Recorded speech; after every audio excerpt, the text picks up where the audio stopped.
Hola, ¿qué tal?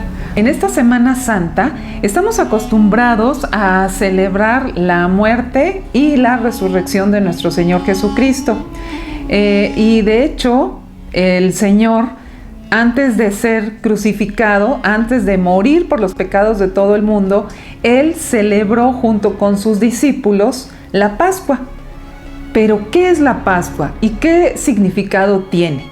¿Sí? Para poder entender correctamente lo que el Señor iba a hacer en el Monte Calvario, pues vamos a explicar qué era la Pascua, cuál es el significado de la Pascua y también por qué decimos que Jesús es el Cordero de Dios, por qué decimos que Jesús es nuestra Pascua.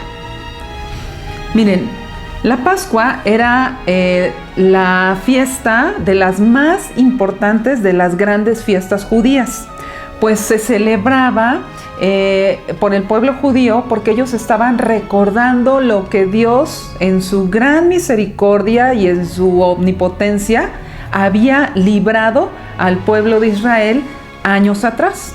¿Y de qué los había librado? Mira, te voy a platicar, los había librado de dos cosas. De la última plaga de mortandad que cayó sobre los egipcios, y también Dios los había librado de la esclavitud en que se encontraba el pueblo de Israel. Vamos al Antiguo Testamento, vamos a ir a la Biblia para conocer este acontecimiento del que te estoy platicando, de cómo Dios libró al pueblo de Israel tanto de la muerte como de la esclavitud. Y esa narración la encontramos en el libro de Éxodo, aquí en la Biblia. Te platico. El pueblo de Israel, que era el pueblo escogido de Dios, estaba viviendo en esclavitud en la tierra de Egipto. Ellos eran puestos en trabajos muy duros, muy pesados. Ellos estaban haciendo barro y también ladrillo. Y a través de su líder, que era Moisés, junto con el hermano de Moisés, Aarón, fueron ante la presencia de Faraón para pedirle que los dejara salir de su tierra para alabar al Señor. Y el Faraón pues siempre endurecía su corazón. Y Moisés siempre le hacía ver al Faraón de que Dios enviaría plagas a su tierra y a su gente. Pero Faraón no quiso escuchar, no los quería escuchar. Entonces, de hecho, en cada calamidad que Dios enviaba a la tierra de Egipto y a su gente, aún así, Faraón, dice la Biblia, que endurecía su corazón. En el capítulo 12 de este libro de Éxodo que les estoy platicando, se narra la última de las 10 plagas. Y esta plaga fue enviada por Dios para que precisamente el pueblo de Israel saliera de Egipto.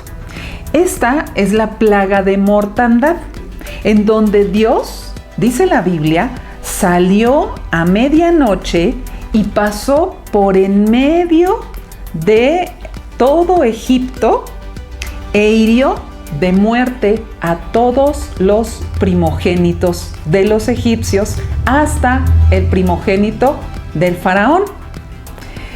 Sin embargo, dice la Biblia que pasó por encima de las casas de los hijos de Israel y los libró de esta mortandad. Pero, ¿qué tuvieron que haber hecho el pueblo de Israel para ser librados de esta plaga de mortandad? Y, lógicamente, en base a las indicaciones que Dios les había dado.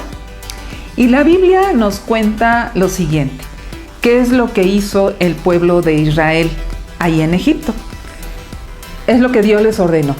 Cada familia debía tomar un cordero sin defecto, un macho de 1 año que era tomado o de las ovejas o de las cabras jóvenes. Lo conseguían un día y lo llevaban a su casa para que lo tuvieran unos días y luego lo tenían que sacrificar. Una vez sacrificado, con la sangre de este cordero, el Señor les ordena que debían de ponerlo en los dos postes de las puertas y en el dintel de la puerta. y en donde se debía de comer ese cordero. Esa misma noche debían de comer la carne asada al fuego con hierbas amargas y pan sin levadura. Lo debían de comer apresuradamente y además debían de estar preparados para la salida. Todo esto lo encontramos narrado en Éxodo a partir del capítulo 12. Dios prometió pasar por encima de los hogares de los israelitas que sacrificaran el cordero a la hora de la visitación, a la hora de esta plaga de mortandad. Dios no haría morir a los primogénitos de los israelitas, a quienes estuvieran protegidos por la sangre de ese cordero que habían colocado, acuérdense, en el dintel y en los dos postes de sus casas, de la puerta de sus casas. La sangre de ese cordero fue el precio o fue el rescate o la liberación del pueblo de Israel. Y así todo el pueblo hebreo pudo salir de la tierra de Egipto. Esa fue la última de las plagas que Dios envió a Egipto. Entonces Dios rescata a su pueblo, lo libera y el precio fue la sangre de ese cordero. Desde ese día conmemoran el Cordero Pascual. ¿Pero qué significa la palabra Pascua? La palabra Pascua significa pasar por encima o perdonar. Eso significa la palabra. Mira, quizá la idea del sacrificio de un cordero suena un poco extraño en nuestros días, pero no es extraño la idea de pagar un precio. Eso no nos parece extraño para un rescate. Eso lo podemos entender mucho mejor. Pero, ¿qué relación tiene la Pascua con la muerte de nuestro Señor Jesucristo? ¿Qué relación tiene? Y bueno, yo hice una lista de aquellas palabras que he estado mencionando en la narración que acabo de platicarles de Éxodo. Y encontramos palabras como, por ejemplo, una esclavitud. Encontramos palabras como un cordero sin defecto, sacrificio. Encontramos sangre, protección, precio o pago, rescate o liberación.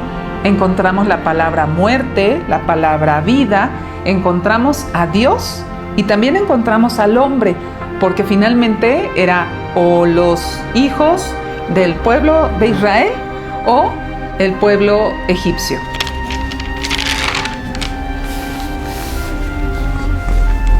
Les voy a platicar qué relación tiene entonces la muerte de nuestro Señor Jesucristo con la Pascua. Miren, la Biblia nos dice que el pecado del hombre lo separa de Dios y el hombre está separado de Dios, y esta separación implica una muerte espiritual. Implica que el hombre no puede tener una relación directa con el Señor, una relación estrecha. ¿Por qué? Porque está separado y no puede tener una verdadera comunión con Él a causa de esta barrera o de este abismo que hay entre el hombre y Dios a causa del pecado. ¿Sí? ¿Por qué? Pues porque Dios es santo. Dios es santo y Él no puede estar donde hay pecado. Sin embargo, Dios, en su infinita misericordia, nos proveyó un medio para reconciliarnos con Dios, y es el único medio y es la única esperanza que hay para salvarnos de esa condición. ¿Qué condición? De una muerte espiritual.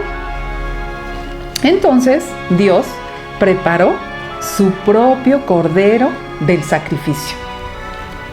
¿Pero de qué forma? ¿Cómo Dios lo preparó? Dios envió a su Hijo, Jesucristo, envió a su único Hijo al mundo para revelarse al mundo tal como es Dios. ¿Y también para qué? Para salvarnos de esa terrible condición. ¿De la terrible condición de qué? De estar muertos espiritualmente. Pero ¿cómo nos salva? ¿Cómo nos salva el Señor Jesús? Jesús, al morir en la cruz y resucitar, nos vino a salvar, nos vino a liberar de la esclavitud del pecado, pero también nos vino a salvar de la consecuencia del pecado, y la consecuencia es muerte, una muerte espiritual. Jesús paga el precio de nuestro rescate con su sangre derramada en la cruz. Jesús llevó en la cruz los pecados de toda la humanidad. Es decir, no eran pecados de Él. ¿Por qué? Porque Él era perfecto. Él era santo. Él era sin pecado, sin mancha. Así como ese cordero pascual que era sin defecto. Así, igual. Él era inocente. Y dice la Biblia que Él fue herido por nuestros pecados. Sin embargo, con la muerte de Cristo en la cruz, nos está librando, nos está rescatando, ahí están las palabras, de la muerte y de la esclavitud del pecado. Este es el acto de amor más grande que jamás hemos conocido, como se los dije al principio. Jesús murió en la cruz, pero demostró su poder sobre la muerte cuando resucitó, ascendió al cielo y está sentado a la diestra del Padre. Y dice la Biblia que pronto volverá a la tierra. Mira, no hay ninguna obra humana, no hay ningún sacrificio, no hay ninguna persona, ningún objeto, ningún esfuerzo humano que pueda salvar al hombre de esta condición. No hay nada ni nadie, solamente es a través de Jesús. Solo es a través de su sangre. Pero entonces, ¿qué necesita hacer el hombre para ser salvo? ¿Qué necesita hacer el hombre para ser salvo? Es decir, el hombre necesita responder a este acto de amor para ser salvo. ¿Cómo? Te voy a comentar tres pasos que puede el hombre hacer para ser salvo. Paso número 1, el hombre debe de tener fe en este acto de amor. Es decir, creer. Creer significa entender lo que hizo Jesús en la cruz, de morir por los pecados de toda la humanidad, por mis pecados, por tus pecados. ¿Sí? Significa, el creer significa estar de acuerdo con ese mensaje. Y también significa aceptarlo como una verdad. Paso número 2. El hombre necesita arrepentirse de todos sus pecados. Necesita reconocer su pecado, humillarse ante el Señor y pedirle perdón por esos pecados. Y el Señor, dice la Biblia, que nos perdona porque Él es amor y en automático Él nos estará perdonando. Y finalmente, el hombre, ¿qué debe de hacer? Pues recibir a Cristo en su corazón como su único Señor y Salvador. Recibir a Cristo como el único camino a Dios.